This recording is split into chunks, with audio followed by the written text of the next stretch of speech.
Good morning, welcome back to my channel. তো তোমরা সবাই কেমন আছো? আশা করি ভালোই আছো, আমিও ভালোই আছি। তো চলো আজকের ব্লগটা শুরু করা যাক। এখন বাজছে 4টে, আমি উঠেছি 3টের সময়। উঠে আমার এদিকে যা যা কাজ সমস্তটাই হয়ে গেছে। তো এখন তেল দেওয়া বেশি নয়। আর এখানে দেখো পুঁটি মাছ, আমি পেঁয়াজ টমেটো লঙ্কা দিয়েছি, নুন হলুদ মিষ্টি দিয়েছি, কালো জিরে দিয়েছি, জিরের গুঁড়ো দিয়েছি, কাশ্মীরি লঙ্কার গুঁড়ো দিয়েছি, সর্ষের তেল দিয়েছি, ভালো করে মেখেছি। এটা এখন বসিয়ে দেবো এর মধ্যে। তো অল্প করে তেল দিয়েছি, তো এটা ঢেলে দিয়ে নাড়াচাড়া করে জল দিয়ে দেবো। তো চলো, তো পুঁটি মাছের ঝালটা করে ফেলি। তো তেলটা ভালো করে গরম হোক। এখন গ্যাসটা কমিয়ে দিয়েছি, আস্তে আস্তে সব মাছগুলোই দিয়ে দেবো।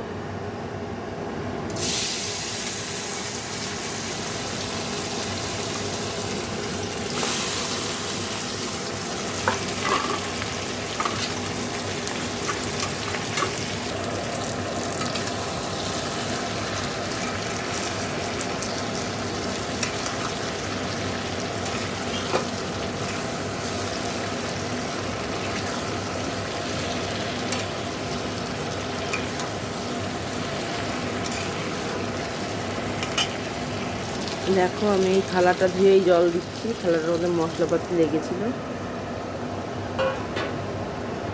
তো এখন একটু জল দিয়ে দেবো।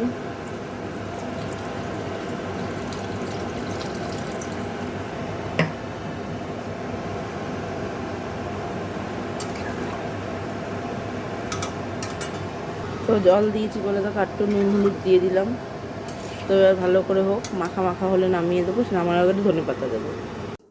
দেখো এই যে আমার পুঁটি মাছের মাখা ঝাল হয়ে গেছে। তো আজকে আর রুটি টুটি করবো না, এবার আমি এদিকটা পরিষ্কার করে নেবো। চলো দেখো এদিকটা পরিষ্কার হয়ে গেছে, আর এই যে এখানে সব রাখা আছে।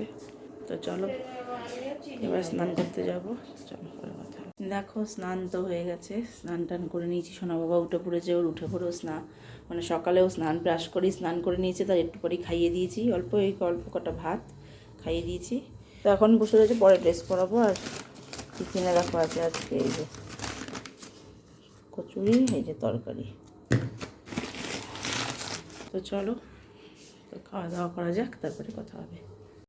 Good evening. দেখো কিচেনে চা বানানো হয়ে গেল। এই যে দেখো চিনিটা গুলেছি বলে চাটা ঘুরছে। তো চলো আজ দুপুরে আর তোমাদের সামনে আসতে পারিনি, কারণ সোনা বাবা স্কুল থেকে এসছে, তারপরে ওকে খাইয়ে তারপর মা আসার পরে একবারে খেয়েছে, দেরি হয়ে গেছিলো, আর দেখানো হয়নি তোমাদের। তো চলো চাটা খাই, তারপরে আবার কথা হচ্ছে। আমাদের টাটা। দেখো এদিকে সমস্ত কাজ তো হয়ে গেল। তো চলো আজকের ব্লগটা আমি এখানেই শেষ করে দিচ্ছি। সবাই ভালো থেকো, সুস্থ থেকো, গুড নাইট।